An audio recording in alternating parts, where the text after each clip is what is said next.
They disturbed the soil, and I don't think it was present in any of the pictures, but this area is like very close to the Carson River.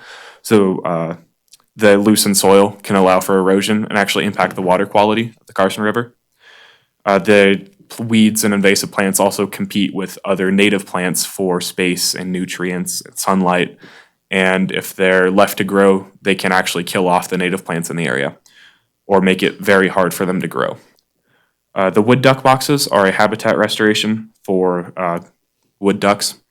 Wood ducks are cavity nesters, so there's pictures of the duck boxes later, but they actually go inside the duck boxes, and they're like made for restoring the habitat of wood ducks.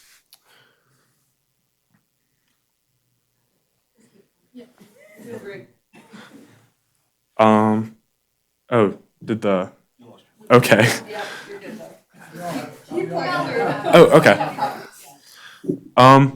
So the first part of the project would be scattering the seed. The seed is provided by Comstock Seed, and the tools are being provided by Carson City Parks, Recreation, and Open Space. First, we would rake the area to prep for the seeding. Then we would hand scatter the seeds, and then we would rake them again to bury the seeds. Then we would plant the seedlings. The seedlings are being provided by the Nevada Division of Forestry Nursery, and the tools are being provided by Carson City Parks and Recreation, and Open Space. For those, you just dig a hole in the ground to the specified depth, and then you plant the seedlings in the ground. The wood duck boxes. The wood nails are being provided by Carson City Parks, Recreation, and Open Space, as well as the tools. Those are going to be prepped and marked for cutting off-site. So those will be cut, and then we will bring all of the materials to the site. Then we will put those together and install those. With the wood duck boxes also comes yearly maintenance and cleaning, which Troop 341 volunteered to come out and do. We'll also be putting about 5 of those wood duck boxes in. There's some safety concerns with the project as well, as we're using tools. We're using rakes, and those are going to be for raking in the seeds, and trowels for digging the holes for the seedlings. But the saws and also something like a finish nail gun or something to put the wood duck boxes together, those are going to be for the adults and older scouts, and we will also have an on-site safety brief as well to make sure that everybody's safe and understands how to use those tools. The project will be on November 3rd at 9 a.m. It will last probably 3 to 4 hours. There will be parking near the site, and food will be provided. I would also like to thank Lindsay Boyer and Jared Whitaker for helping me out with this project and everything, and the whole Carson City Parks and Recreation. And yeah, does anybody have any questions? Thank you, Ryan. Any questions, Ryan, from the committee members? Lindsay, you're working with them on seeding recommendations and plant materials? Yep, we have a seed mix all put together, as well as several sagebrush and bitterbrush seedlings that'll be coming from the NDF nursery. So Great. Be interesting to see if we can get some wood ducks to nest. I guess that was one of my questions, the seed mix, and if you used the adjacent undisturbed areas as the basis for your selected species. And did Ed Kleiner help you at all with the approximate amounts of each species based on size? And did he help you pick the seed mix, or did you just do it internally? yes to all of those things. Yeah, I always start by looking at the adjacent area and figuring out what was there, and then incorporating those into the seed mix. And we always work with Ed Kleiner, and Comstock Seed is the one who provided the seed mix and provided some recommendations on species as well. So, yes. And is there anything there now, since it burned in June? Did any cheatgrass come in over the summer? You know, surprisingly, we saw quite a lot of regeneration of some of the shrubs. It wasn't a super hot fire, I don't think, so some of the shrubs are coming back. And I've actually noticed some perennial grass starting to grow, which is interesting. because I don't believe there was a whole lot of perennial grass there at the time. Maybe there was a heavy cheatgrass understory, and so some of that's been, released, and yeah, surprisingly, we're seeing those bunch grasses come up. So I think the work we do will be a nice complement to what's already happening naturally. But I didn't notice a whole lot of cheatgrass germination over the summer. There was a previous heavy understory, is that you think of cheatgrass? So there's a seed bank? Most Yeah. likely, yeah. Any other questions or comments from the board? Donna? So are the wood ducks seasonal or they're year-round ducks? That is a great question. I don't know that for sure. I'll have to look up, but they do definitely migrate through this area. They are definitely one of our, not most common, but they're definitely up there in terms of waterfowl that we see on the Carson River. And they depend on these cavities for their habitat. And so since we did, lose, we didn't lose an entire tree, but there were some trees that did have portions of them come down during the fire. But there are also some pretty good pockets of cottonwoods there. I think it'd be a good opportunity to expand some habitat. Okay, any comments or public questions? All right, so you're coming up a week from this weekend then, all right? Yes, I am. That's the plan. Okay, well, it's nice to see a revegetation project so quickly after and so well organized, so we appreciate that and look forward to your project. Congratulations, and it's nice to see your parents here. Any other comments or questions? Ryan, anything you'd like to add? I do not think so, no. Okay, this is a discussion item, so there's no action required, so thank you very much. Thank you all. Thank you. Okay. Okay, item 3B, review and discussion regarding Gabe Crossman's Eagle Scout project to restore the sea on Sea Hill. And we've seen some of this before. Greg? Okay, so for the record, Greg Bergeron, Trails Coordinator with Carson City Parks and Recreation and Open Space. Normally, when we have an Eagle candidate that comes here, he's presenting his project that he's going to be doing. In this case, Mr. Gabe Crossman is able to take a victory lap. So I'd like to introduce Gabe and go ahead and show us what you've done. Alrighty, thank you. I'm Gabe Crossman, Life Scout at Troop 45 here in Carson City, Nevada, and I'm here to talk about my Eagle Scout project, which was refreshing the sea on Sea Hill. So first, originally the sea was moved to the initials of TJ3 to memorialize Timothy Jones, who passed away 2 years ago. It was moved by the graduating class of 2019. Upon recognition of this, we decided that we would take a aerial photo of the sea so we can keep it as keep the memorial alive for the family. And we've posted that on YouTube. And that was done by Ray Medeiros. The next slide, it's pretty much the aerial photo of what we took. On my slide, it's a video, but it's like 5 minutes long, so we'll just keep going forward with it. So my project, what it involved was weeding the immediate area of the sea, vegetation and other garbage around the area, and moving the rocks back into the shape of the sea. And that's what those photos display there. Before we started our project, we went out and just kind of measured the dimensions of the sea. From what was up there. The top of the sea is about 72 feet long. The left side of the sea is 85 feet. Top curve is about 26 feet. Bottom curve is 30 feet. And the width of the whole sea is from 8 to 10 feet in varying places. And we measured this with a measuring tape and a 50-foot rope. Okay, so as volunteers go,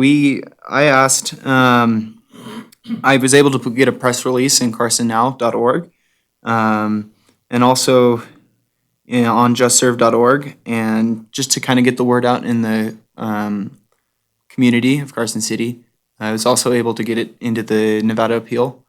I went around to other members of my high school, especially in my NHS club, the student leadership. I contacted the JROTC, and pretty much the other sports teams in Carson City, like the cross country team, baseball team, football team, and the swimming team. I also asked members of my Troop 45 to help come out and help as well. Other Troop 16 members, I was able to contact their scoutmaster, and I also asked around at my church members if they would like to come out and help me. And I did post something on Instagram just to see if anyone else, just to kind of get the word out. In preparation for my project, we had to put together a volunteer checklist, just kind of here are the things that volunteers need to expect. So when they show up, they'll be prepared and ready to participate. We expected that each volunteer would be physically fit and in good health. They'd bring sturdy shoes, gloves, sunscreen, hats, long sleeve shirts, long pants, water bottles, and we had all volunteers sign a waiver by the open space since I was doing my project with the open space. During my project, I pretty much dedicated supervisors to kind of take each part over the whole project. That way I wasn't running around and doing everything myself. Each of these members were chosen just to kind of run their own separate section in there. There were a couple safety concerns that we brought up, definitely of like heat stroke and sunburns. Those we addressed in the volunteer checklist by expecting each volunteer to bring water and long sleeves clothing. Since we were on the side of a hill, there's absolutely no shade up there. And so we addressed some of these. Some other concerns we had were trips and falls and falling rocks.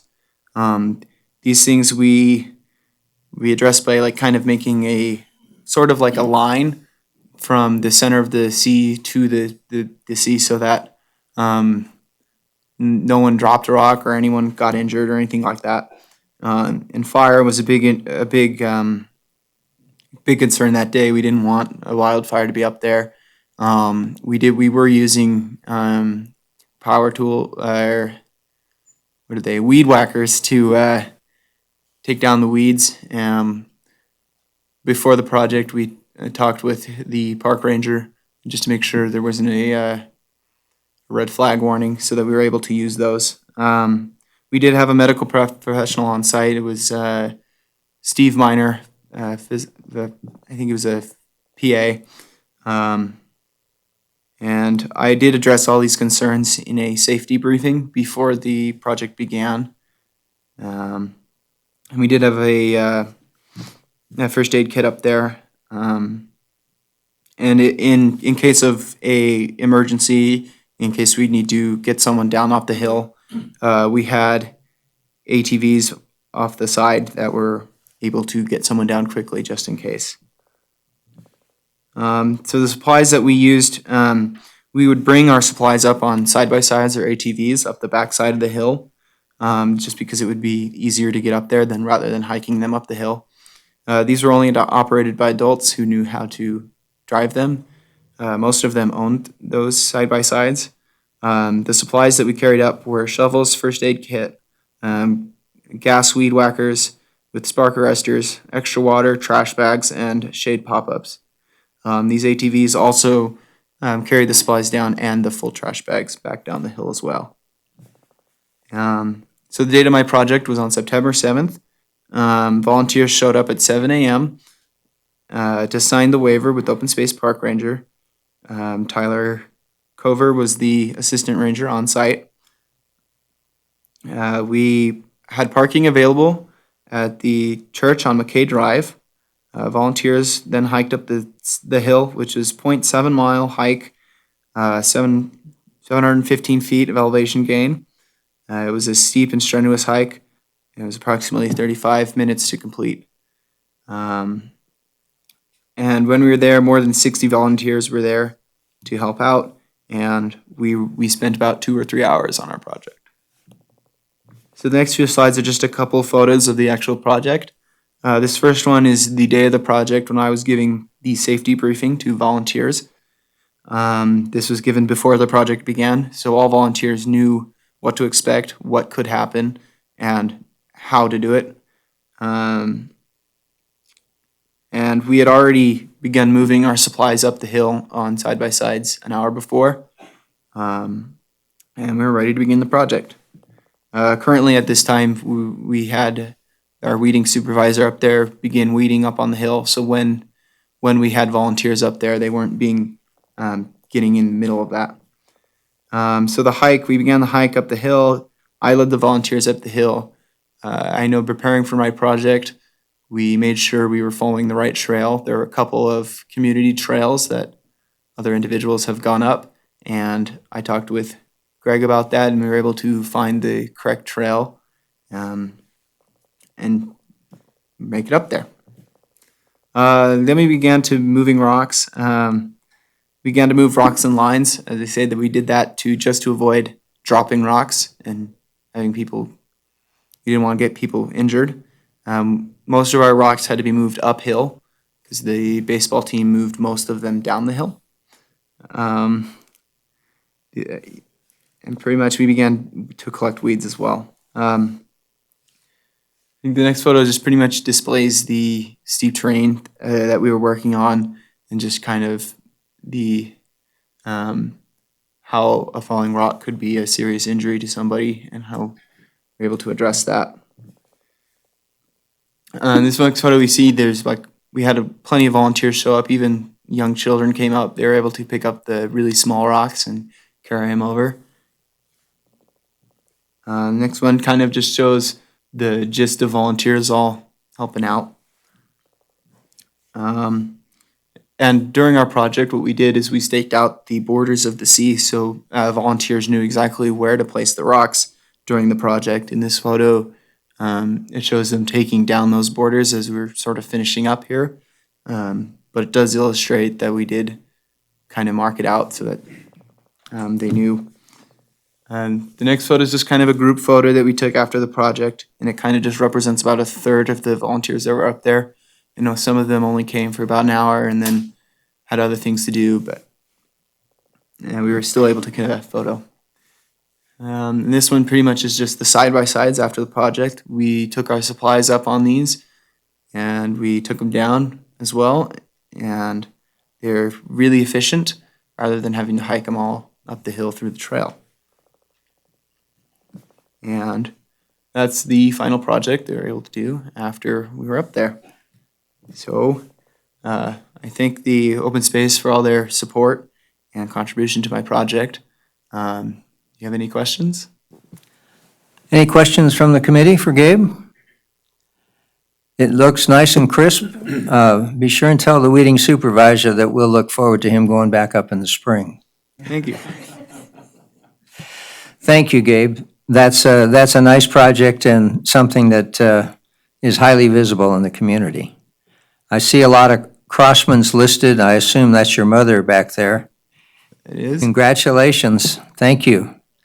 Looks like you enlisted a lot of help and got it done pretty quickly. There's a lesson there for some of us, you know, so that's great. Any public comments?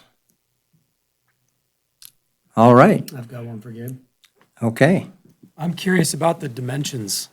You measured them beforehand, right?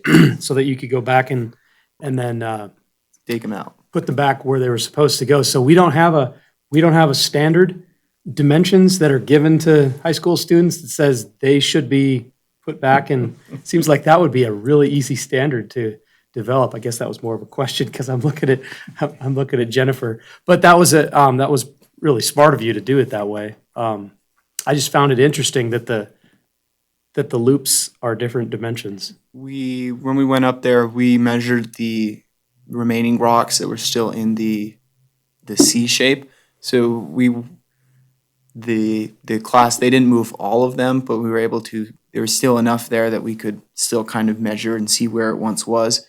And we just kind of tried to restore it to that original C. It looks good. Thank you. I have a question too. Yes, Donna? Is there any plan to go back up and re-whitewash the rocks anytime soon?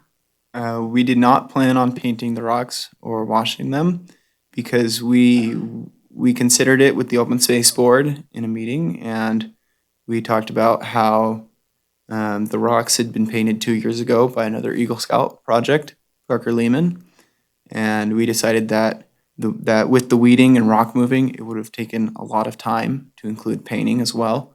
So we dropped that during the project planning. A project for another day. Any other public comments? Okay, thank you very much. Appreciate it. Thank you, Gabe.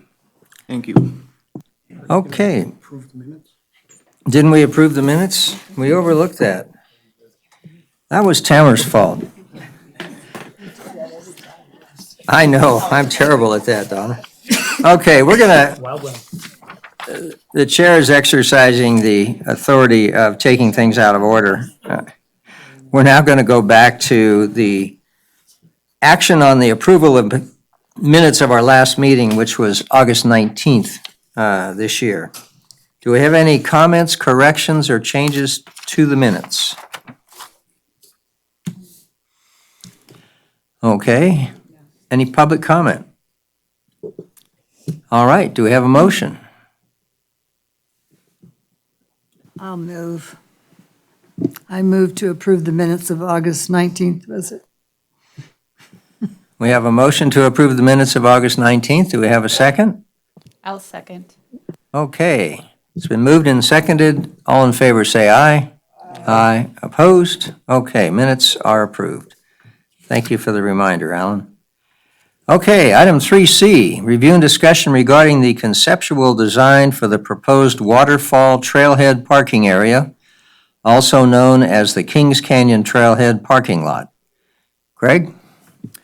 Okay, so I'd like to start with a little bit of background. On July 25th, 2018, the RTC, the U.S. Forest Service, and the Federal Highway Administration signed a memorandum of agreement to move forward with a Federal Land Access Program grant, or FLAP grant, to make improvements to the Kings Canyon Road. And part of that project is to make improvements, or to actually build a waterfall trailhead parking area, which is also oftentimes referred to as the Kings Canyon Trailhead.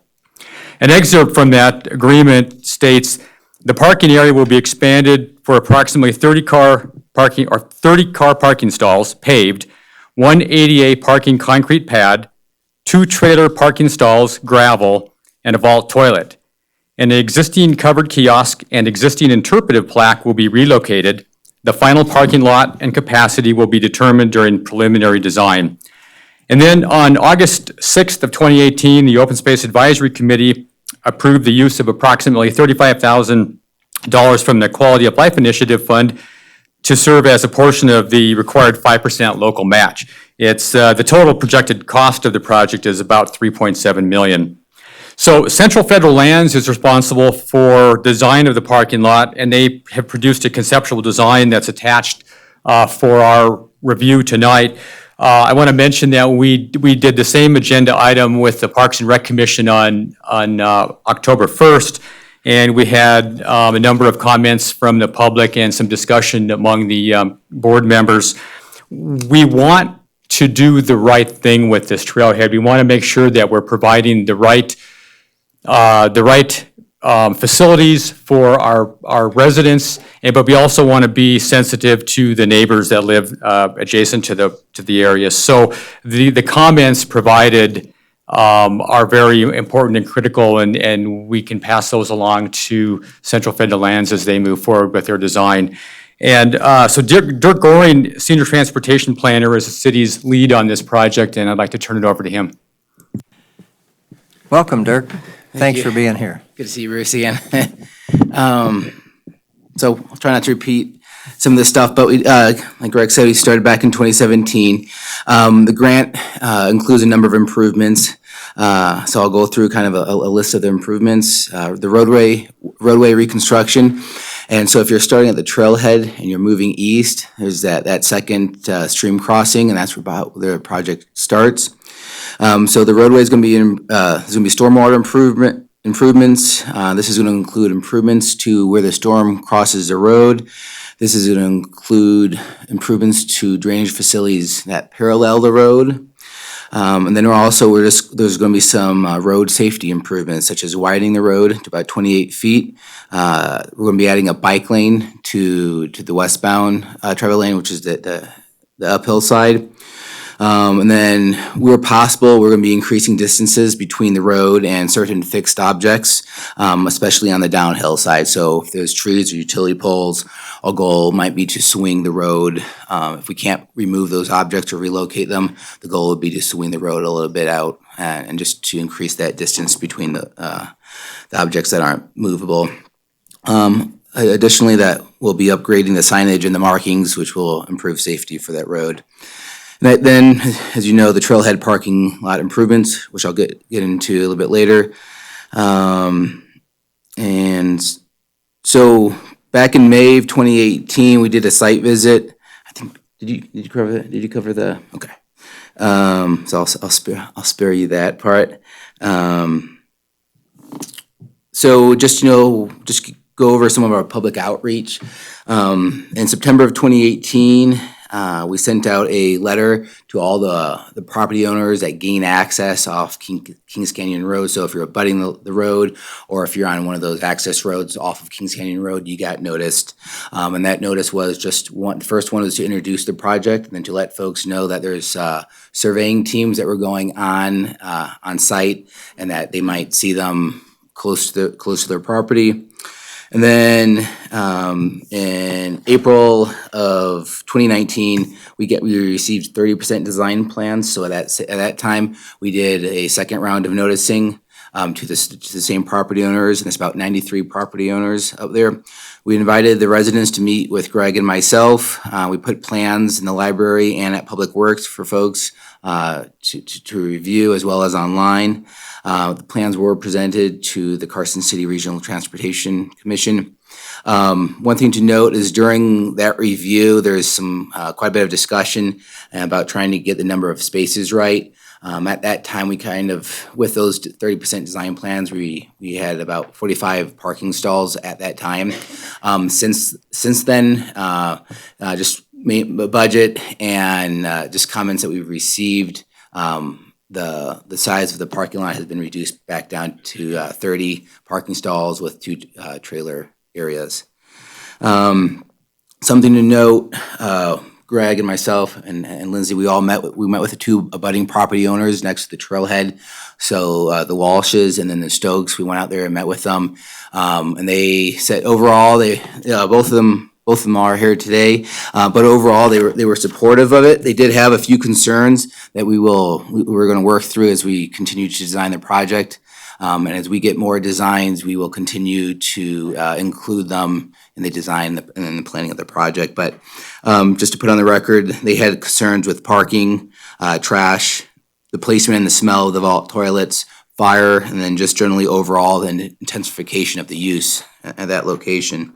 They did share experiences regarding folks from the public asking to use their restrooms because they're not available, pulling up on their driveway, even driving through one of their yards. And so based on some of these comments, one of the items that we're looking at trying to work into the project is to realign the Stokes' driveway. And the thought is right now the driveway exits right on into the parking area. And the thought is to relocate that driveway so that it kind of creates a clear division between the two uses, the private residence and then the parking area, but also allows for greater flexibility from an operational standpoint. So as we remove that driveway from the parking area, it might allow us to do a better job gating it and keeping folks out during the evening when that area is closed. So I think that concludes my comments. I'll conclude with that. I'm happy to answer any questions. Okay, thank you, Dirk. I think before I ask the committee to ask their questions, I'm going to ask for public comment. Are there members of the public here who would like to provide input to open space or give us your thoughts before we talk about this further at the committee level?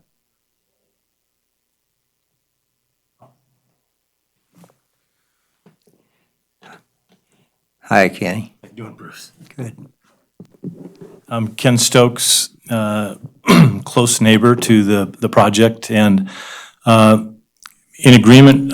First of all, I just want to thank Greg and Dirk. They've communicated well, and we've obviously our life's changed a little bit from when we moved up there many, many years ago, and it's become a very popular place, and we have had several instances where lots of cars parked, and it's just crazy. And I wasn't really thinking about moving the driveway until my wife thought it was a really good idea. Then it became a really good idea for me as well.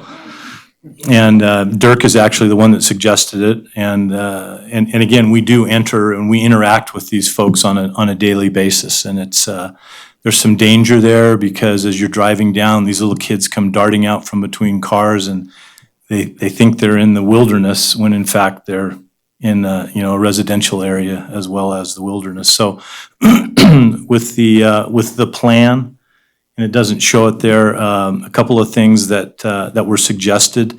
Ernie, one of my neighbors, and a couple other guys, they talked about moving the trailhead. One of the major concerns for us was the location of the restroom, and it's hard to see on this, but the restroom is basically right in the middle of those parking lots.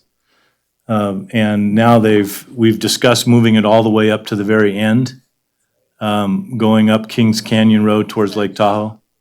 Yeah, that's where the existing one is. And now we've talked about moving it all the way up to the end there and then moving the trailhead to that spot. So that's where everybody would congregate. It would basically move it away from our driveway.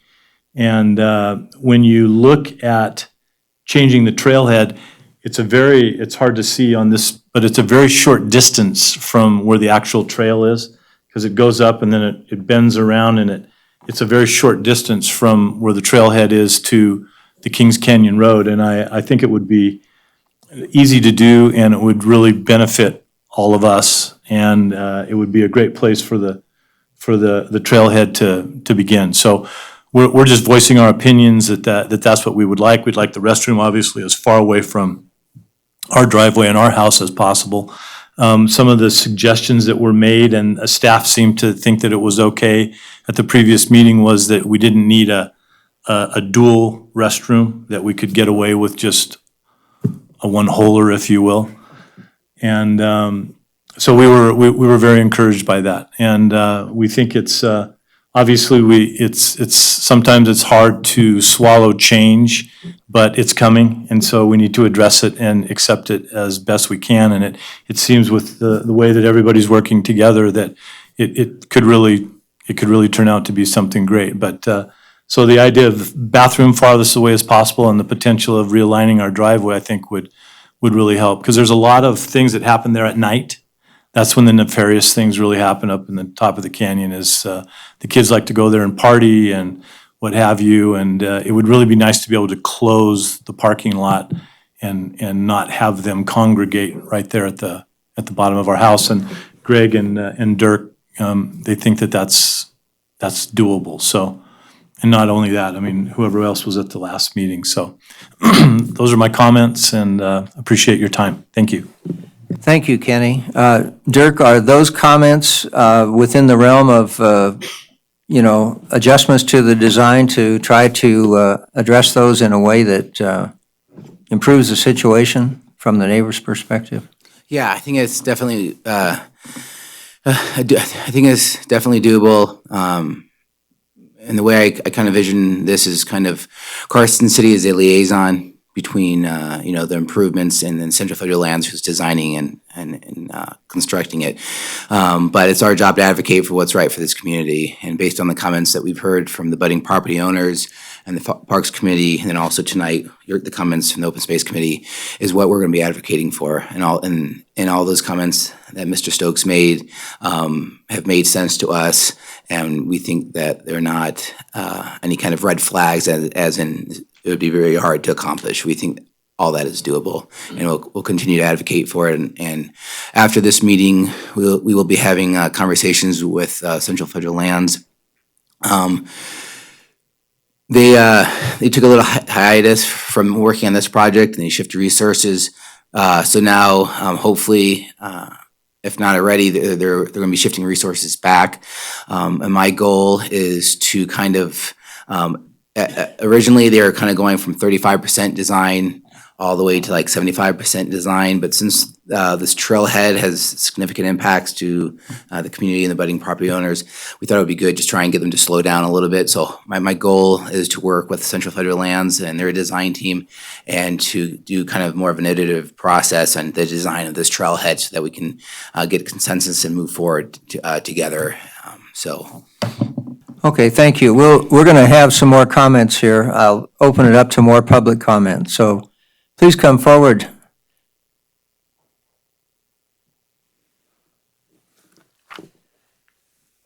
If you would introduce yourself and then just press the button till it turns green. Ernie Walsh, I'm 5149 Kings Canyon. I'm the other neighbor on the other side of the road. Basically, nobody likes to see the change. We don't like to see all the people up there, but we realize it's getting to be where there is parking that is necessary because they're parking down all the way in front of our house. But the comments that have been made, I wholly support. The reduction in the size to around 30 cars is much better than 45 cars. The smaller toilet farther away from our houses, and also moving the trailhead to the other end of the canyon. What happens is, as the canyon goes up, the trail goes up. So at the other end, it's not very much different. And it does move the trailhead away from our property, which is the least mitigation as far as the noise and things like that. It does get it farther away from our properties. So I think the comments that were put forth the last meeting, I'm wholly in favor of, and hopefully it won't get too noisy up there at night. So that's all I have to say. Thank you. Thank you for your comments. Are there any other public comments? Okay, turning to the committee comments. Jerry? How long before the residents are going to be able to see your final or some sort of, is there going to be another public meeting for them to attend that they'll be notified of what the final design is going to be? Absolutely. And will they have any option to appeal whatever decision Central Lands makes, or is it will be the final thing and you're just stuck with it? There's going to be multiple opportunities. Construction's not planned until 2021, so we definitely have time. We will, as we move forward, and that's one of the reasons why we really want to do more of an iterative process, especially for the trailhead design, is that it allows us to kind of move forward slowly but surely and get consensus. But as we get the next round of plans, we will continue to notify all the property owners. And the one thing I would like to add is that we have about bi-monthly meetings where we have a project status report to the Regional Transportation Commission, which is a public meeting, and the folks have opportunities to meet with the RTC at that time as well. And so at that every other meeting, we present to the RTC a status report, and I'll go through kind of where we are with design, where we are from a scheduling standpoint and a cost standpoint. And so, yeah, absolutely. many more opportunities. Other comments or questions from the committee? Donna? Looking at this design, you're going to have to, quite a bit of cut into that bank, right? And then that's going to be taken to fill the lower end.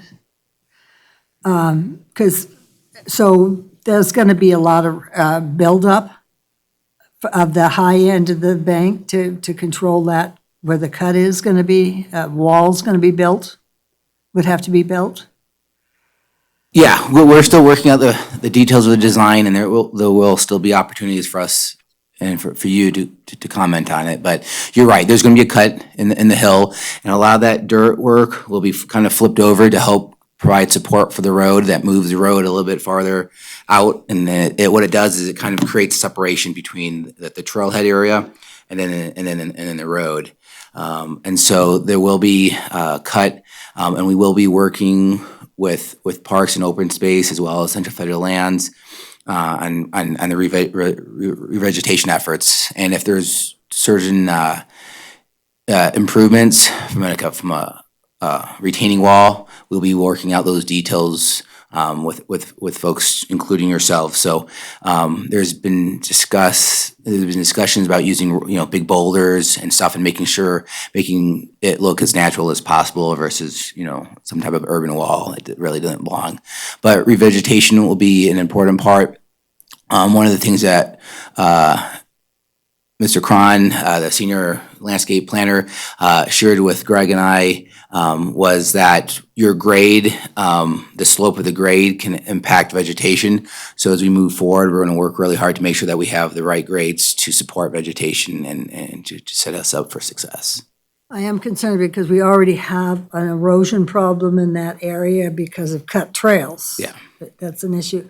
My second concern is there's only 2 parking places for horse trailers. Because we're short on the west side of areas where horse trailers can park. I mean, we've got Hobart Canyon and this spot. Ash is useless. Horse trailers can't get up Ash Canyon at all. And that's only 2 parking spaces for the horse trailers. Right now, yeah, and that's correct. Right now, we only have 2. Originally, we were trying to see if we can get more in there, but as you can imagine, when you start making those requests, the footprint of that trailhead gets bigger, and the intensification. Right now, there are no trailer areas. Right now, I know I've been up there and I've seen folks with trailers kind of park on the side, but it's not really a good solid trailer area. So I think we're definitely making improvements, and just kind of as a balancing act on what we as a community want to see up there. And so this is kind of where we landed in our efforts to find that balance. But I think it's a fair comment with regards to what's available on the west side. Go ahead, Jeremy. I've only ever seen one horse trailer, but I have seen folks with ATV trailers. So I would imagine that those spaces would be filled consistently. And I thank you for that comment. We did receive comments from the Walshes, but also from other property owners along. There's been discussions about trying to see if we can create some type of parallel equestrian trail along the roadway so that folks that are within the vicinity don't have to trailer their horses, a mile. And that's something that we haven't figured out a good solution for yet.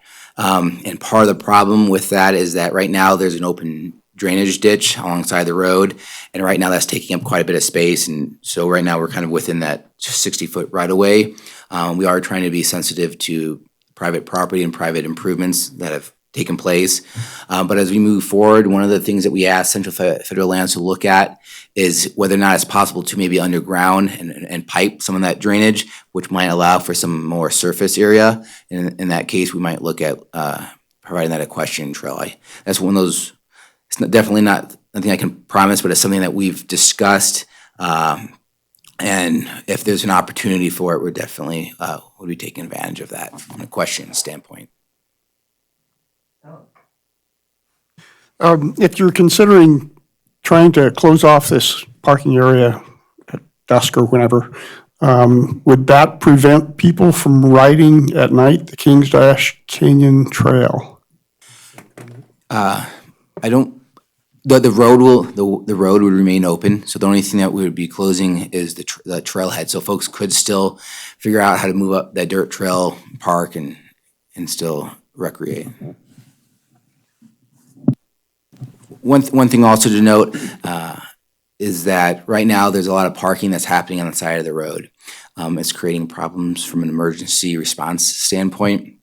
So as we move forward, and as we establish sufficient number of parking stalls with this project, when we come back and reconstruct that roadway, there'll be improvements in place to strongly prevent folks from parking on the side of the road, so that hazard is not continued in the future. Okay, a couple of thoughts. I assume what's being proposed for a restroom is very similar to what we just put in at the trailhead at Fifth and River Road? Yes, initially you were looking at a two-holder, a double like we have out at the raffle range. But we're kind of considering the possibility of just going with the single, and it would probably be identical to what we have at East Fifth. A couple other thoughts that come to my mind. Are there any other comments from the committee before I? Go ahead, Joanne. I just have one, because I'm looking at it's only 2 weeks worth of counts during the month of November, but you have documents of over 447 people coming out on a Saturday in November. I imagine that they're bringing in way more than 30 cars. And so when that 30 lot spot parking area fills up, there's still going to be parking up and down the roadways in front of the houses. And it just makes, I understand that people don't want the parking area to be 45, but I think maybe we need to look at how much it's being used and how many, more than just this 2-week period here. I don't know if November is the busiest time of the year for that area. I'm guessing not. But to see those numbers of people on one day coming there, it seems like you would want more than 30 parking spaces just so that they're not rolling up and down the street and parking right in front of your driveway or in your driveway. If there's the room to expand it maybe to the uphill side, which would pull people again away from the houses. I don't know if anyone's looking at that. No, we'll definitely keep that in mind. And I guess I'll just take this opportunity to pass on some of the comments that I've heard from the budding property owners. And there's definitely a busy season, but then there's also, I think the way they termed it to me was more sporadic, and that quite commonly it wasn't too busy. And some of the numbers that we reported within our application were during definitely peak times, such as holidays or time when folks were off or during nice weather. So it is sporadic from what I've heard. Folks still can go up Kings Canyon Road, that dirt road, if they have a vehicle that can handle that, and they can still move into the forest in that manner. But we would be looking at using boulders and other types of design features to really prohibit folks from parking alongside the road. And so we did do counts. And I think the highest we counted was maybe around 30 or 35 at one time at the parking at the trailhead. And one thing that was mentioned also from the budding property owners is that it is a high turnover trail to some degree. They park, they go to the waterfall, they return, and they leave. And so they said there was decent turnover, which I thought was a fair comment. But if we move forward and there's an opportunity that might make sense to pick up another parking spot or two, it's something we can definitely, as a community, consider. Thank you, Dirk. It's a little bit like Sierra Vista Lane, where we had comments, but the project itself is funded in a somewhat restrictive way. I think we have to recognize the impact on the local folks up there. And they have been, in my mind, remarkably professional in the way they've handled their comments. And I think we really want to hear and listen to what they're saying. We, Dirk, are happy as a committee to give you ammunition to go back to the design folks, and you can blame us. We're happy to be an advocate for a balance. I think there's no question this is a popular area. It's going to become more popular, but I'm thinking that we have to recognize the issues that have been raised and try to find a balance. We are a financial partner in this to a limited extent, but we're also looking further at that Lincoln Highway in the future. And so this is not the end for open space in terms of what may ultimately be possible further up the trail or further up the road. At the same time, I think I'd be very unhappy if the residents' comments, which to me seem to be pretty reasonable, can't be reflected in the design plans as they go forward. And, we're happy, as I say, to be an advocate and to be a basis for maybe one more informal round of review so that if there was a question, we could, if necessary, provide written input on part of the committee. But if the committee members are agreeable, is that a reasonable thing for us to provide or to offer? I have one more. Yes, Donna? Wondering also if there was any consideration if the road was improved up to the Forest Service gate, that's really not that far up the road, that turns off, there's an old road that then goes back towards VC Canyon. There's area there that could be used for parking for like horse trailers and ATV trailers. That I would consider that a new phase. It would be outside the scope of this grant, but it's definitely something that we consider as grant opportunities present themselves. We can go after that for sure. But it could get a lot of those vehicles that take up a lot of space at the trailhead, and if the road was improved enough, it would get them. And that's not a half a mile, 3/4 of a mile up the road. It's not very far.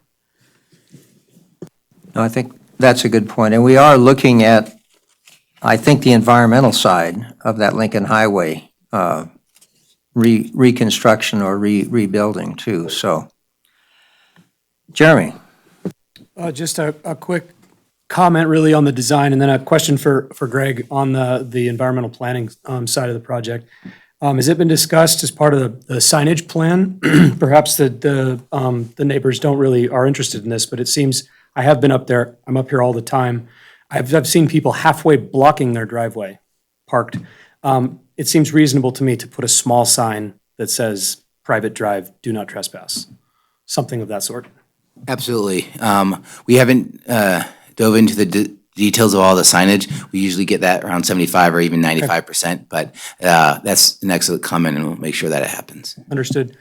So Greg, I'm assuming because this, we're doing a 5% match with a federally funded project that NEPA's kicked in, and we probably do have Section 106 compliance that needs to be taken care of.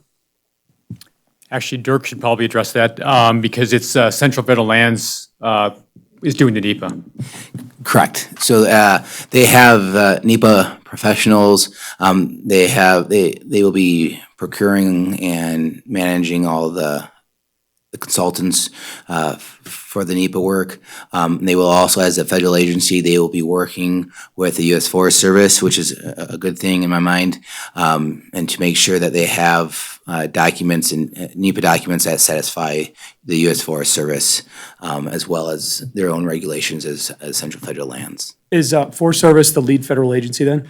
Central Federal Lands is the lead agency. That's who the grant is through. But this property is located on U.S. Forest Service property, so they've signed the memorandum of understanding. We will be taking over that trailhead and entering into an agreement with U.S. Forest Service for maintenance of it, but it will be located on their property. And so they definitely have been put in the project. Okay, just, do you know if Forest Service is taking care of Section 106, or is that being, is that gonna be consultant work? If it's, I'm guessing it's gonna happen similar to the Sierra Vista Lane. And in that project, what happened was they kind of, I believe they developed the documents and then they sent them over to in the Sierra Vista Lane situation to the BLM for them to review and concur and agree. And then I think they submitted to whoever they needed to submit it to. So in this case, it would be the Forest Service. Okay, thank you. Okay, any other comments from the committee? Any other public comments? Okay, this is an action item. We've heard a number of recommendations tonight, and Dirk has outlined some things that have been recommended in previous meetings, but I'd like to ask for a motion with any recommended conditions or comments that we would like to provide to Dirk and the RTC and ultimately back to the designer developers. I believe this is discussion only. Discussion, did I overlook? I'm sorry. All right, let me put it this way. You've heard a lot of comments. We hope that they're meaningful and, this is a committee that tries to find the balance in terms of access to open space, but we also recognize that there's been a inordinate impact on the local folks. And so we want to really support ameliorating those in the best way we absolutely can and make sure that their interests are really kept in focus, because they have some reasonable comments. They put up with a lot, and I appreciate the fact that they've been here tonight in a supportive but concerned manner. So we'll be very interested to see this as it goes forward in the final design. And Greg, if you'd keep us in the loop on updated plans, or if other things are happening that, as it goes to design, if we can be of help, we'd be happy to. Certainly will do, and we'll be back in for the joint meeting in December. Great. One question or comment. After this meeting, I'll be working with them. But the question I have for the joint meeting is, if we don't have anything too new, do we still want to have a meeting, or would we want to wait until we have something to show? Okay, so Yeah, no, you're right, because initially we were talking about having another set of plans by then, but we may not. You're right. and originally we were planning on taking this to the joint meeting, but we wanted to kind of get it before you folks sooner than later. So we switched gears and went to the October meeting. And so I don't want to make a promise that we can't keep. But if my goal is to advocate for design of the trailhead ahead of the road, so that we have something, because I think it would be a great time to present something at the joint meeting. So that's what I want to advocate for, but I can't make a promise on that. I will try. Thank you. You could certainly represent that this committee is most interested in the trailhead, and we realize the road is more of a public works roadway function. So, and there's no need for us to have a meeting on this in December if you're not at a point where it makes sense. We don't need to meet just to meet. So, okay, any other comments? Any other public comments? All right, thank you. Thanks, Dirk. Thank you, folks, for coming. Thank you. Okay. We're now looking at item 3D, discussion and possible action regarding a recommendation to the Board of Supervisors for an official property name for an open space acquisition located between Ash Canyon and VC Canyon, purchased from the Gerald and Luann Ham family in 2018. We do have a letter that came to us from Ann requesting that we take action on this tonight because the grant folks would like to have an official name. So the request before us is to take action on a name for what's been called the Ham property. And Lindsay, I'll turn it over to you. Okay, so just background for anyone who might be listening. We purchased this property in 2018. It was a total of 206 acres located between Ash Canyon and Vicey Canyon. The purchase was made possible through a really awesome grassroots effort, kind of all hands on deck, volunteer efforts, as well as some donations and grant award from the Land and Water Conservation Fund. So, as you mentioned, in order to close up that grant, which is closing in December of this year, we need to come up with a formal name for that property. We don't want to call it the Ham property anymore.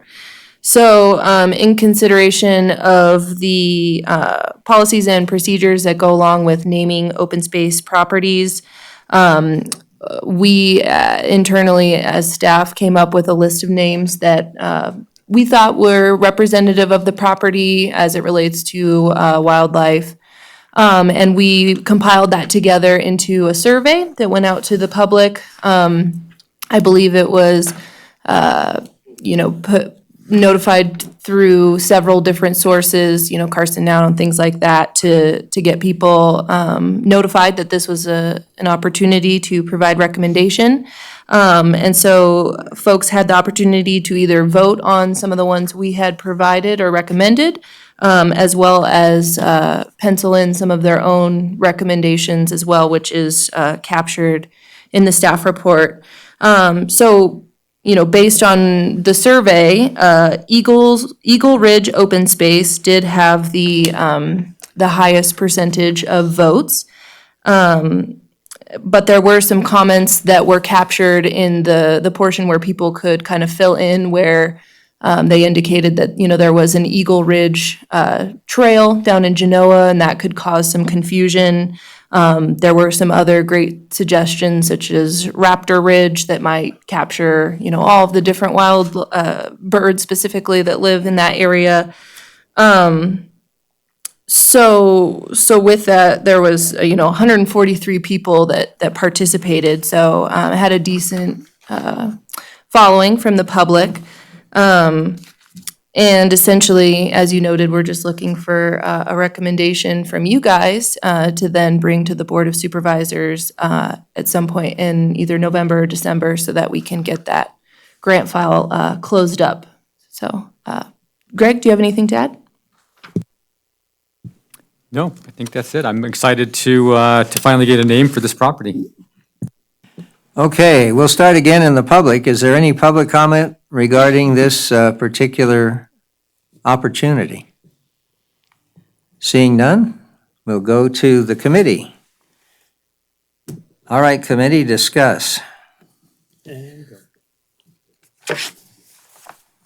Go ahead, Alan.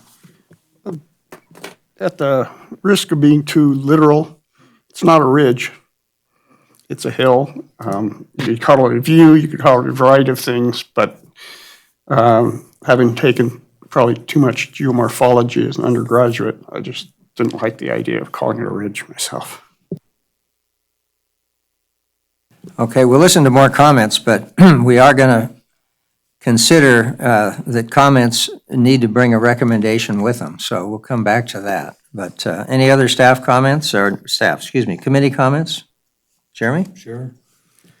I think if it's 42% for Eagle Ridge and we need to come up with a name, it seems obvious that we shouldn't just throw the baby out with the bathwater at this point. To be honest, I'm not that big of a fan. It's a little bit generic. We've got Eagle everything in this, everything, but fine. Right. I was looking at some of the additional comments listed, or some of the ideas listed below. And I did like some of the alternative suggestions. And the thing that did resonate is the person commented that Eagle Ridge is used in Genoa. And this is an open space, it's not a trail. So I guess there's that, but it would be duplication.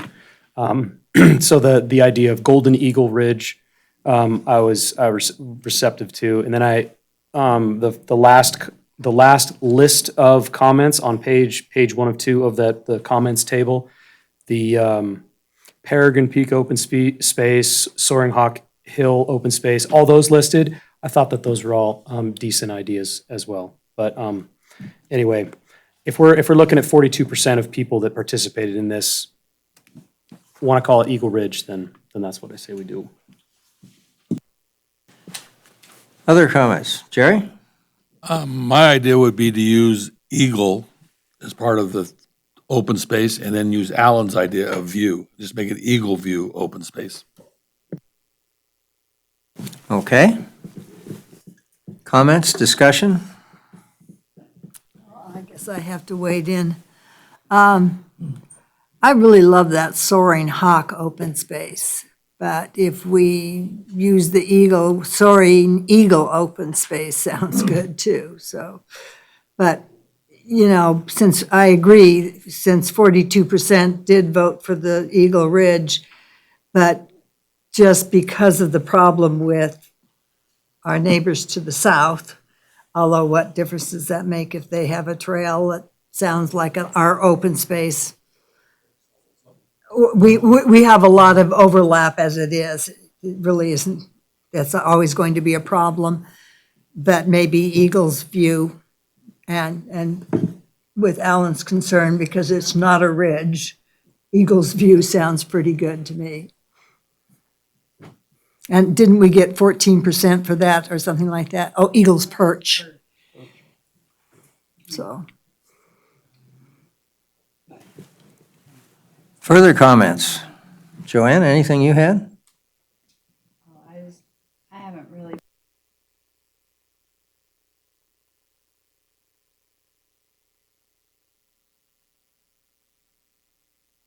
There's definitely some trees up there, so there's the opportunity, yeah.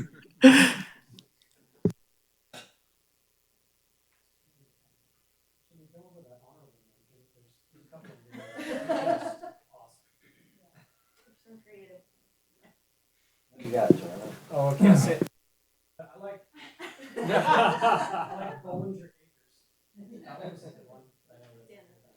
Well, I wanted to say too, some people have far too much time on their hands. Okay, we are moving towards a decision here, folks. What are we thinking? I'd move for Eagles View, open space. If you- I'll second that. Okay, we have a motion and a second for Eagles, plural, view, open space. Okay. Is there any comment, public comment? All right, comment from the committee. Okay, all in favor say aye. Aye. Aye, opposed? Great. Good move, Alan, thank you. All right, If this were Reno, it would totally be houses, open Yes. space. yeah. The ones about the horses. It's really good. Okay, review and discussion only regarding the draft Parks, Recreation, and Open Space Department Memorials Policy to establish guidelines and procedures for memorials and dedicatory donations on Carson City parks, trails, and open space. Jennifer. Thank you, Mr. Chair, members. Jennifer Budge, Parks and Recreation Director. I can't take credit for that fancy language. My friend Ben here definitely put that together. Before you is a very, very rough draft policy. I don't want you to think this is, too far down the path yet. And we brought it to the Parks and Recreation Commission earlier this month to just have an initial discussion. Wanted to see what your perspective and your feedback was as far as open space goes. And then depending on how this goes tonight, we might continue that conversation at the joint meeting in December.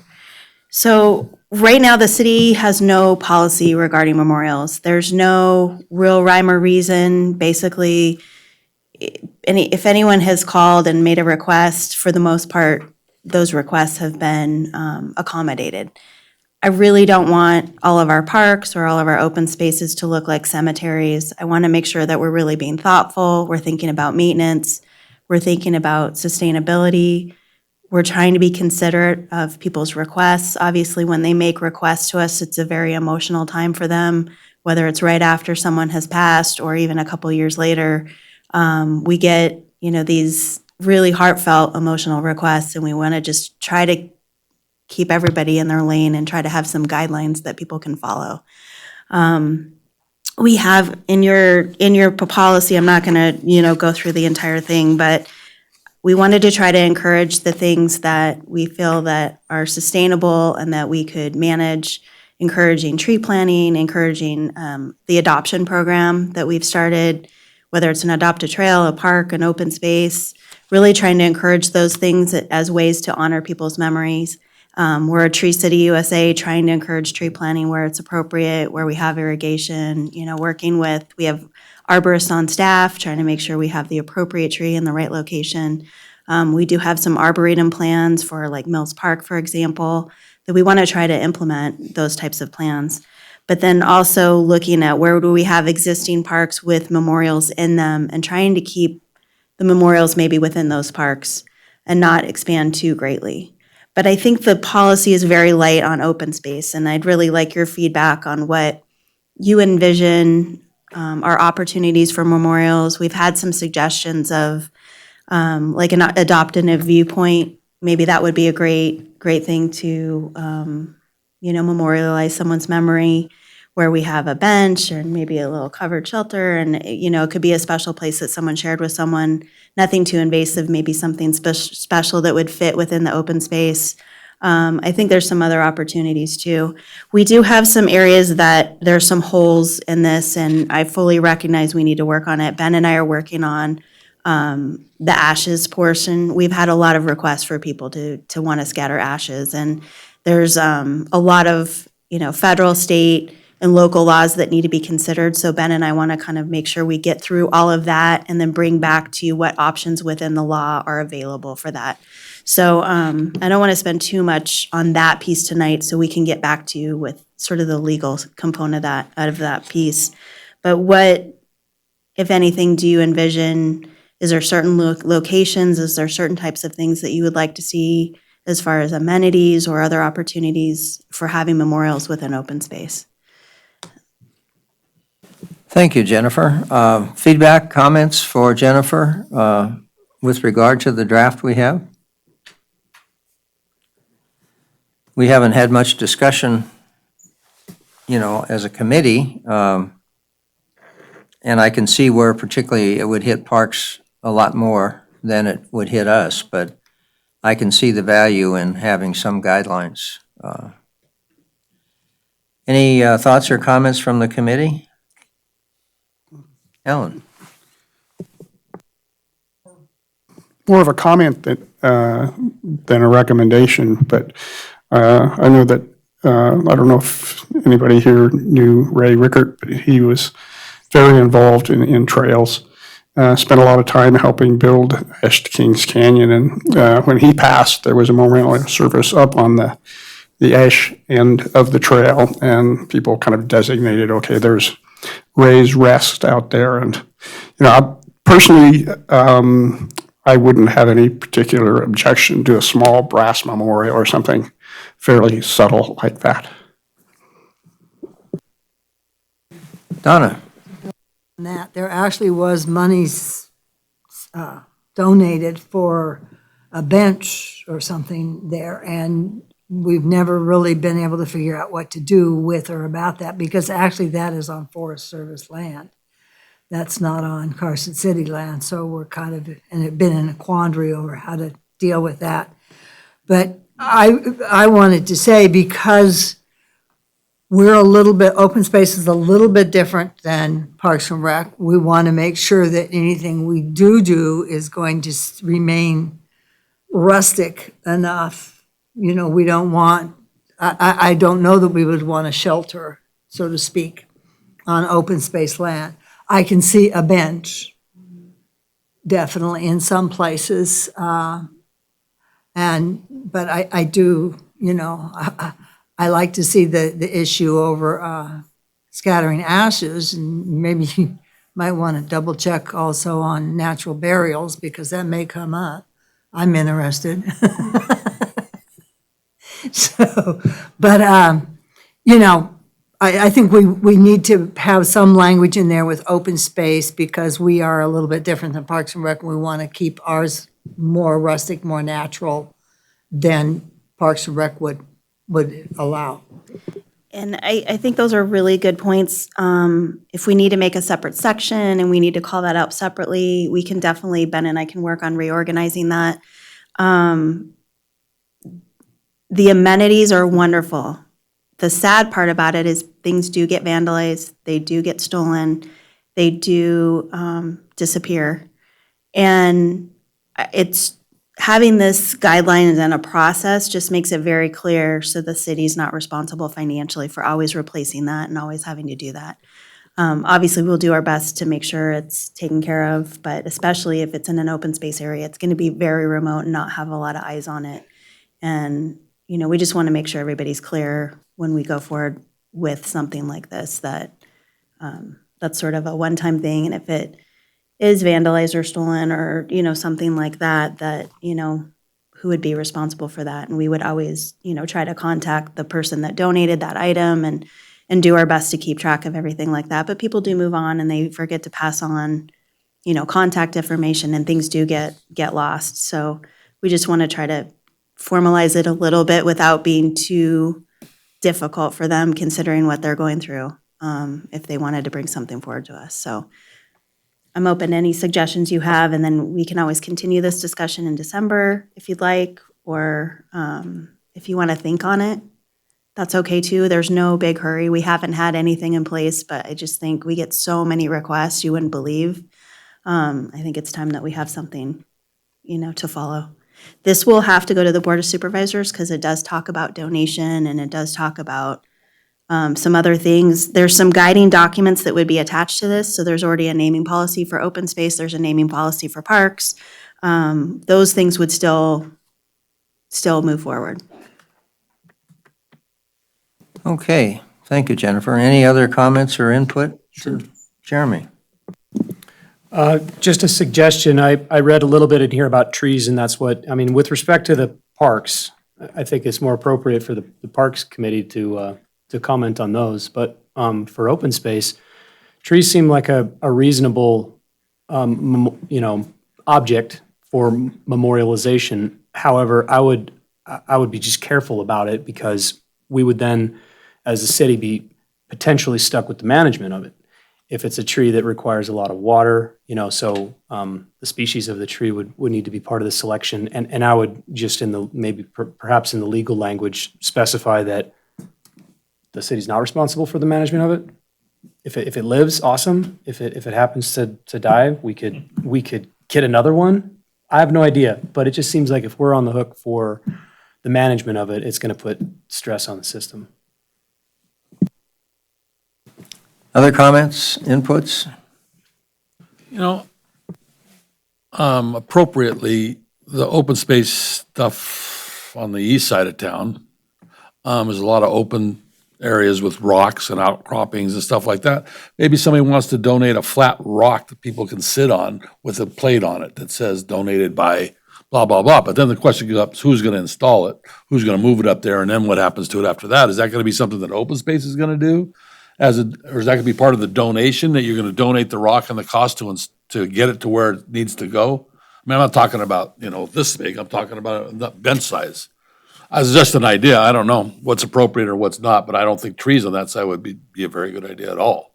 So anyways, that's my comment. What we have in your draft the donation would include purchase, installation, all of those things. So it wouldn't be a burden on the city's budget, whether it's open space, parks, or otherwise. So when they come forward with an idea, there's going to be an application. We'll review it, see what the possibilities are, and if we have to work with them, you know, on modifying that request. But the donor would need to be responsible for all of those tasks, and they might have to hire a third party to install it or move it. If it's something complicated, like just our monument signs, you have to hire a company with a crane, you know, to install those. So something like what Member Massad's talking about, you know, may be complicated, but might be something that would be a great fit in a remote open space area. Other comments, inputs? I just gonna say that I like the idea, that I'm open to the idea of having memorials on open space. As you mentioned, I think you guys all brought up good ideas of long-term maintenance, and maybe you could give us a draft based on a rough draft of the policy. It's in your packet. I thought that was, The memorials policy was provided in your packet. this is just an application though, right? No, Oh, okay, I see, but Yeah. we talked about There's a adding a 5-page separate. policy with an right, But we application. talked about adding a separate spot or a separate section specifically for open space. we can. There's several references to open space throughout the policy. Some of those references I think are appropriate in areas, and then if we want to add one section, like if there's certain open spaces you wanted to designate that you think would be appropriate, like we have with the parks, or if you want items to come back to this board for review and approval, and we could add that step. I don't want to make it too overly invasive, just considering that people would be pretty emotional when they make this type of thing, and to have them talk about it over and over again might be hard. But if you have certain places in mind that you wanted us to list, there might be, properties where they're deed restricted and it might not even be possible. So those will that's- always be I think that considerations, and needs that's to in be here. That's in here. Added in. Mhm. okay, It into talks the about policy, deed but- restrictions and Or other things. Forest Service land versus what's owned by the city. Like, we can't approve. Yeah, this is only for city property. Okay. So lands that we've acquired through the lands bill potentially could be an option, because those are no Mentioned longer, benches on Vista, and I mean, the bench that's at the top of the new trail at Fifth Street is not noticeable at all until you're right there upon it. Right. It is metal and sturdy. It's not going anywhere for a long time, and it has a plaque on it. And I mean, I maybe that's simple enough, and we already have a model of something that we can show. I like the idea of having benches at Vistas that people can go sit and enjoy an overlook. And I think there's probably several places on our properties where those are suitable that we could make recommendation of. I mean, as we work forward with the Prison Hill Trail or anything like that. But that bench is right there at the end of the trail, and it's kind of nice to sit there. Yeah. Look at the city and off the valley. Jeremy? It looks like Ben already included the language about replacement of trees. He already covered that. The hamster wheel was turning at 100% there. But I wanted to bring up a comment about existing memorials. I can think of two places where I think there's grave pets in the Ash Canyon area. And if that needs to be addressed in some fashion, I would imagine it's, maybe some sort of a grandfathered type of thing. It's not like we would want to mess with anything that's existing. But for the future, I would imagine too that a lot of people aren't even going to ask. They're just going to go do it. They're just going to go bury their pet. But should there be some language that speaks to that type of memorial? and the city does have a pet cemetery. A lot of people don't know about that. It's on Bud Eye Way, right across from the corporate yard. So there's an existing location for that opportunity. We're going to be working with the Humane Society to try to reformalize that process, so they would probably oversee that. But the park staff does do the maintenance on that right now. That's where the old animal shelter used to be, or It's close next to to it? it. Yeah. Yeah. It's a little bit further west. Okay, any other comments or feedback for Jennifer at this point? I'll work with the open space staff, try to get another call out on this specifically for open space, so that way we have something to talk about in December, and try to incorporate those comments that you guys said today. Yeah, just what I heard was that, there's some, we want to be sure we're not incurring long-term costs or problems for open space, and I think the issue of, accessibility, but an opportunity for people with something that doesn't age or die or subject to vandalism. We have a little area on the Moffett property up on the top of the pier, and that has had some vandalism issues in the past. It's a little bit more than just a bench area, but it's a little open space area that is kind of inviting for folks walking up there. But okay, seeing no public comment, we will move forward. Staff updates, discussion only. Jennifer, did you have anything at this point? If there's any questions on the Board of Supervisors items, you have that in your packet. And then I just wanted to announce 2 retirements of our staff. Park Ranger Alan Biddle has retired. He retired on October 14th. We are updating the job description for the Park Ranger, and we should get that posted hopefully soon. We definitely planning on filling that. It's a sorely needed position, and we're hoping to move through the process pretty quick on that. And then Vern Cron, our senior park planner, his last day with the city will be November 21st. And we'll be having a party for Vern. I'll make sure I send that all to you guys when we get the details of that figured out. Thank you. It'll be helpful, I think, to have our park ranger staff fully staffed. Yep. You know, what we heard on Kings Canyon is a park ranger nightmare that we're going to need to address for those neighbors, and so I'm glad to hear that you're recruiting actively. Anything else on your That's it. report? Okay. Any public comment? Any board comments, committee comments? All right, activities, projects, and grants located on open space properties within the Carson River area. Lindsay? So, couple exciting things to highlight. One of them relates to the Buzzy's Ranch Conservation Plan. We've been working probably about a year now with consultants to develop a conservation plan for Buzzy's Ranch, with the knowledge in mind that at some point we will have a reduction of water out there, because we don't currently hold the water rights on that property. And so looking ahead to the future, when that reduction of water does happen, how are we going to continue to effectively manage the property? What areas are we going to be able to maintain a green pasture? There is the potential to obtain some water from Vidler through donation, and what areas of the ranch can be naturally revegetated and returned to a state where irrigation isn't required, and how can we avoid getting a giant weed patch in this whole process. So with that, we are right now in the process of installing 2 test plots out there, one in kind of a more upland, drier area, and one in a area that is inundated pretty frequently. And we have some folks from the Agricultural Research Service coming out, and they're actually helping conduct these tests, and they've been helping with species selection and all kinds of things. And they're going to be doing the seeding on those plots starting tomorrow. So we have gone out there and taken some photos and done some monitoring pre-seeding, and we'll be doing that again at some point to monitor, what's coming up as a result of that seeding. And the hope is to try out a few different species, see what's effective, see what's not effective, and then be able to move forward with a solid restoration kind of strategy or plan for the ranch as a whole, with the knowledge of what actually works on the ground. So more on that to come, but like I said, that's being installed tomorrow. So very exciting.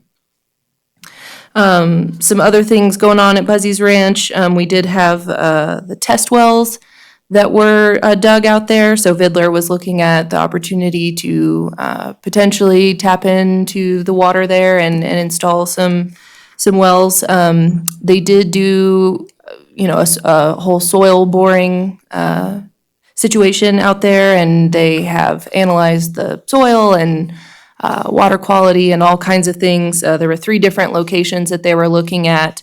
One of those came back with, I believe, some arsenic, so that one was ruled out.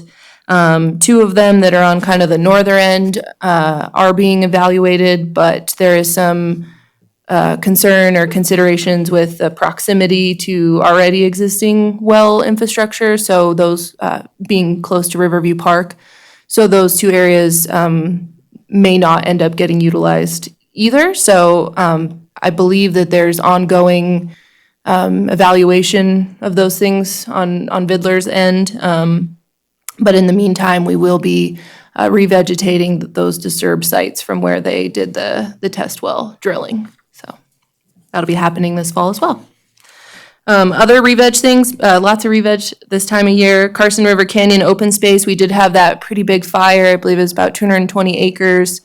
A few years ago, it took us a while to obtain some funding to do some restoration out there. We did get funding through the Dream Tags grant fund, and so with that, we have done some plateau herbicide treatments, trying to deal with some of the invasive grasses that have come in, and we will be doing an aerial seeding this fall as well. And there's a few other things in here. We talked about East Silver Saddle Ranch, and I just wanted to note that, again, this year, for the second year in a row, Carson City Open Space staff had the opportunity to do a Carson River trash walk. And so with that, we walked a section of the river from East Silver Saddle Ranch down to Ambrose, and we picked up lots of trash and tires, and I mapped for noxious weeds, and it was a fun bonding day, but also a great opportunity to steward the river. So, any questions on any of those items? I was just wondering where you're doing the aerial seeding. So the fire that was in Carson River Canyon, it started at the rifle range and it crested the hill and came down into Carson River Canyon itself. So the fire started kind of just around the bend from where the wall is, the shooting wall, and it extended almost to the Narrows area or to the Chinese wall, but not quite. Yeah. Okay, any other questions, comments? No public comment? Okay, thank you, Lindsay. We'll let you go on to 4C on other projects, grants, and activities areas. Sure. So just a few things here I wanted to highlight. Donna did bring up Kings Canyon Road repairs as part of our discussion.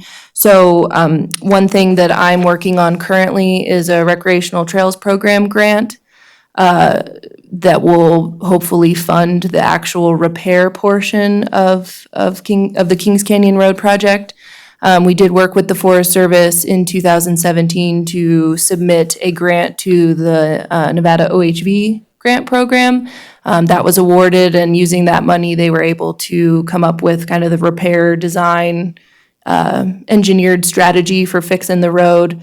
That includes kind of redefining the drainage that's in Kings Canyon, because that's a big portion of what's going on there, is the creek has kind of outgrown itself and it's now running down the middle of the road. So that's a big part of it, and also just kind of reestablishing grade and dealing with some of the significant rutting and rocks and issues that are there. So that application is due on November 1st. So that's something I'm working on right now, and hopefully that'll be awarded, and then that will fund the repair for about 2.4 miles of that road, up to what we kind of call the saddle. So not too many other things on here that I wanted to highlight specifically, other than we did bring on our new, what we're calling invasive plants coordinator. Previously, the position was called the Carson City Weed Coalition Coordinator. We did decide to reterm that title to invasive plants coordinator. Her name is Shyla Pearson, and she started about 6 weeks ago. So she is kind of jumping in with both feet and learning and getting her applicator certification and everything underway, so she can be up and running this spring. So. Great, thank you. Any comments or questions for Lindsay on that? Alan? On the Kings Canyon Road, is there going to be an opportunity to have parking up there at the Kings Canyon Trailhead? I'm concerned that we're going to have a lot more traffic up there and parking be kind of a mess if people are just, parking on the side of the road. That is a great comment, and currently parking in terms of the trailhead has not been addressed or incorporated into this particular grant opportunity. I think the priority is to get the road fixed and get that creek dealt with so that we can avoid, the resource damage and everything that's going on. But I think, depending on what we see from that increased traffic, that might be a necessity in the future. So that's a great comment. Donna? Yeah, is the weed coordinator, invasive plants coordinator position, is that part-time?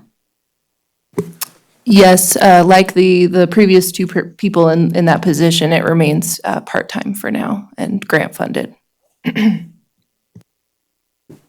Just following up on Alan's comment and what we heard tonight, it sounds like keeping our options open for the potential for additional parking or maybe further trailhead development further up Kings Canyon, away from the residents, might be a good thing to keep in our minds as the somewhat more limited work is still going on. But the Forest Service would be involved, I think, in the whole thing, and if we can try to zero in on something that would be a safety valve if we need it for that activity. And also, that will give people a whole lot more opportunity to get up to the top of the hill. The saddle, I assume, is where you overlook the property that we purchased from Mr. Fagan and what he still owns. So that's a nice area up there, and I think would be a real desirable as a place to drive.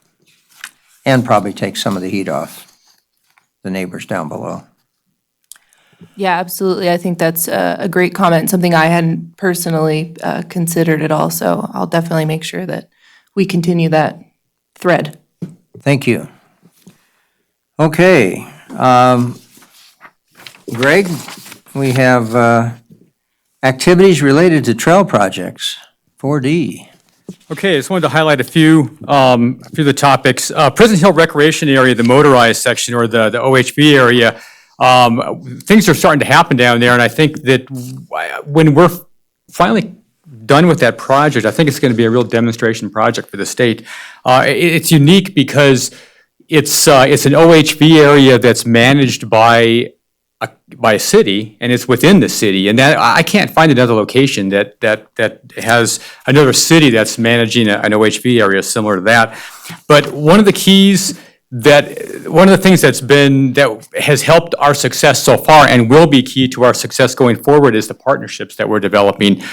For example, the Pine Nut Mountain Trails Association has been working closely with us, and on a week ago Sunday, they sponsored a cleanup, and the Carson High School NJROTC helped with that.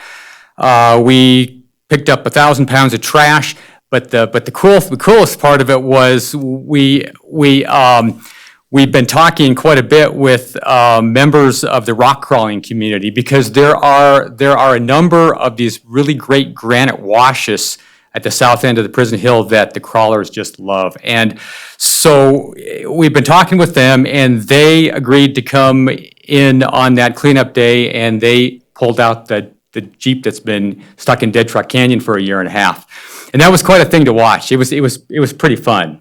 The guys that did it, they had a blast. So that was worth every minute. The other thing we have going on, the National Off-Highway Vehicle Conservation Council, they held their annual conference in Reno this year, and so they hosted, last Thursday, they hosted a mobile workshop at the south end of Prison Hill, which I'll have more pictures and information to report on that next time, but that was a great event. They had tours to the summit and demonstrations, equipment displays and things. So that was brought a lot of good publicity to Prison Hill. Let's see. Oh, the Fifth Street trailhead project, I'm sure you've all seen the new vault toilet that's been installed and opened, and the sheltered picnic area. The trails at that end are done now. We have 3 loops: sagebrush, bitterbrush, and rabbitbrush loops. And we built them 4 feet wide so that they're, I guess you can really call them a social type trail. We had our ranger aide, Tyler Curver, led a moonlight hike a week ago on those trails, and I thought it was perfect because it's a wide enough trail that someone can walk side by side, and so there was a lot of communication going on when people were hiking along, and you can easily see where you're going because the trail is wide enough and the grades are good. So those trails are done, and as Joanne mentioned, there's a couple of benches up there. We've got a couple of viewpoints, and we have another Eagle project coming up in a couple of weeks that will be installing wayfinding signage on those trails. So we're really excited about those. And lastly, I know Jen mentioned one of the possibilities for Memorial is being the Adopt a Trail program, and so I think that's a great idea, and we are moving along with the Adopt a Trail program. We have several trails that have been adopted and several cleanups that have taken place so far this year. And just wanted to mention that with regard to trails, year-to-date, volunteer groups have donated almost 3,000 hours at a value of $38,000. And Muscle Powered, of course, is our biggest partner, but we've also had Boy Scouts, the Bikesmith, Wells Fargo, Kiwanis, Great Basin Institute, and the TRTA, Tahoe Rim Trail Association, have also donated some time. And then the last thing I wanted to mention, just kind of a reminder that of the upcoming summit this year, the Eastern Sierra Trails Coalition. We hold an annual summit. The last 2 years, it's been held in Carson City at the college. This year, we're combining with the Department of Transportation Bike and Pedestrian Program, and it's the first combined summit, and the theme is Connecting Communities, Trails, Transportation, and Tourism. Registration is free. It's a 3-day event, November 5th through 7th, so I encourage you to sign up for any or all of it, and come out and see what's going on. On the last day in the afternoon, they're going to do a trip to the new the Tahoe Trail from Incline Village to Sand Harbor. So, and that's all I have. Are there any questions? Any questions of, yes, Donna? I just have a statement regarding the summit. I do recommend you come, especially the first day, because your own Jennifer Budge is going to be on a panel discussion that I'm moderating on multi-use paths, benefits, and challenges. All right, good. Any other comments or questions? Sure. Jeremy? Hey, Greg, could you give a little bit more detail on CAP to TRT and the Lincoln bypass? I only got 2 sentences here, man. Okay, well, that's kind of where we're at. As you know, Muscle Powered is applying for our Rec Trails grant for construction to begin next year. We're still, the NEPA work has been, the studies, the field studies have been finalized and submitted.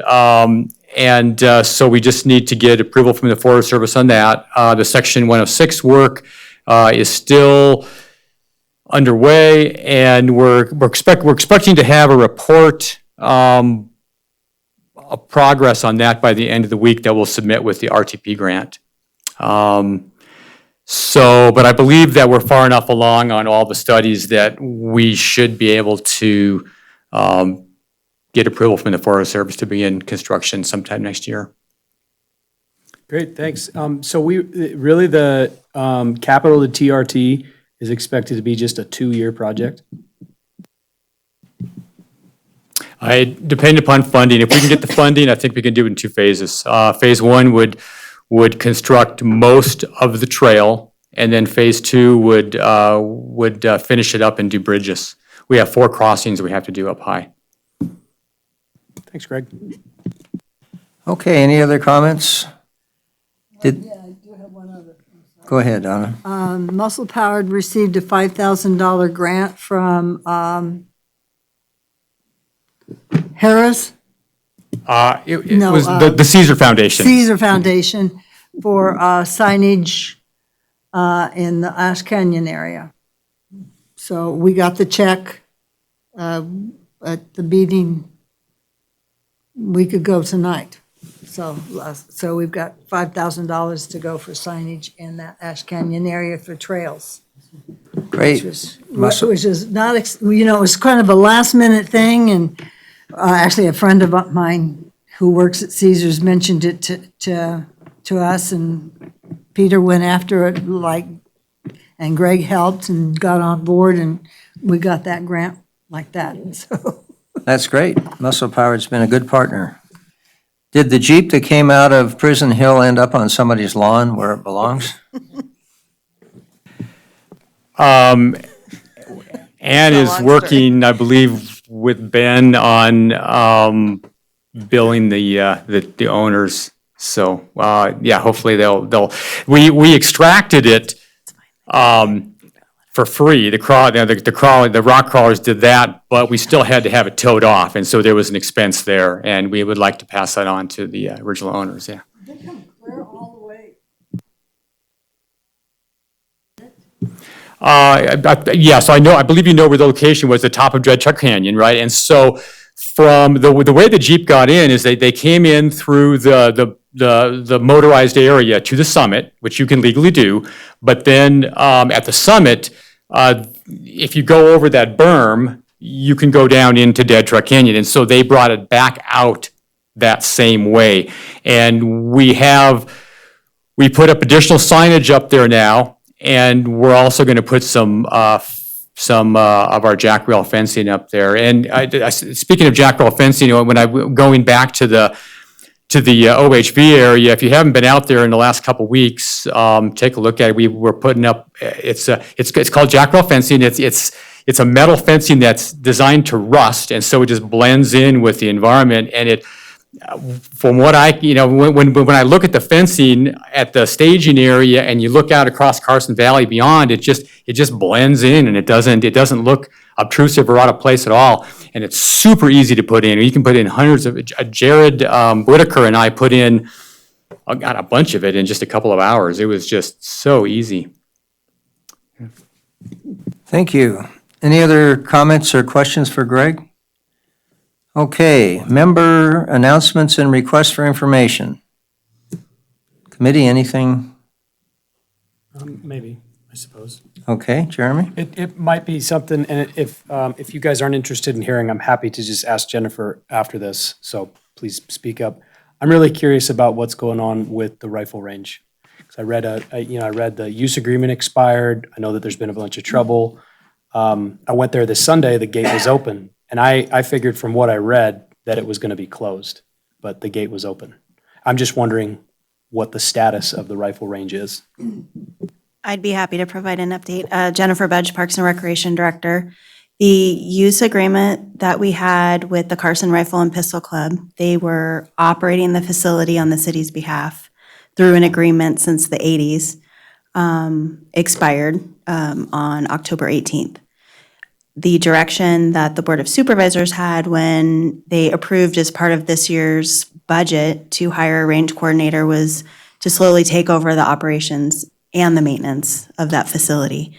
So the board also approved funding in this year's budget for improvements at the range, $250,000 that was to be used for match for grants to improve the facility to meet the minimum recommended standards from the NRA. We have been working pretty diligently with the Department of Wildlife on hunter education funding that's identified for shooting ranges. We've also invested $46,000 to get engineering and design for the entire facility.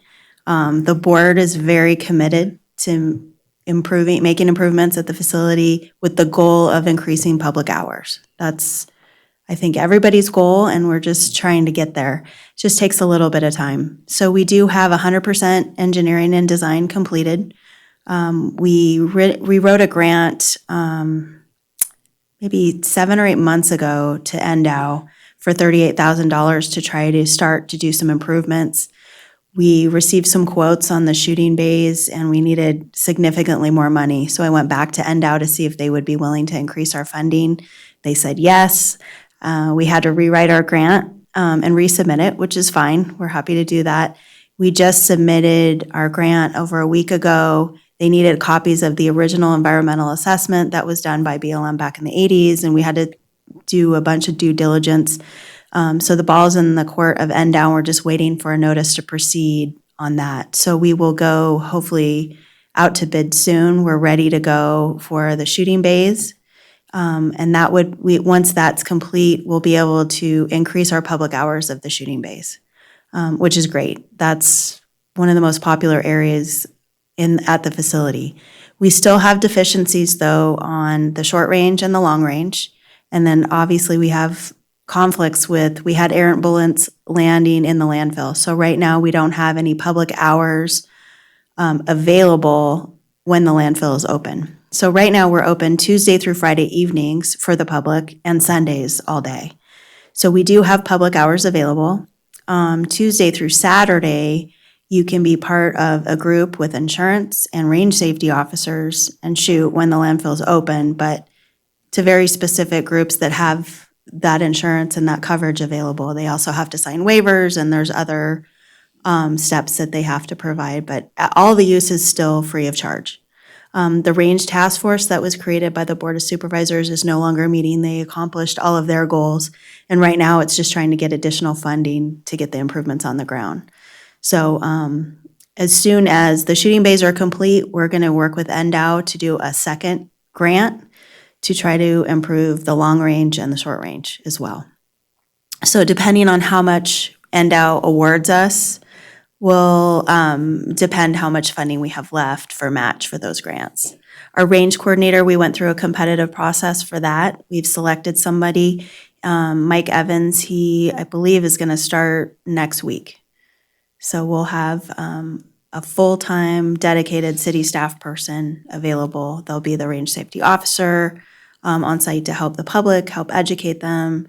A lot of the deficiencies that we had in the two reports that we had, one was from the NRA, one was from a third-party private consultant. They pretty much agreed on almost everything in evaluating the range. Were a lot of operational issues, and one being shooting behavior, people not putting the targets where to impact the backstop, a lot of just unmanaged activity. Obviously, not everybody is not being compliant, but those select few were contributing to the problem.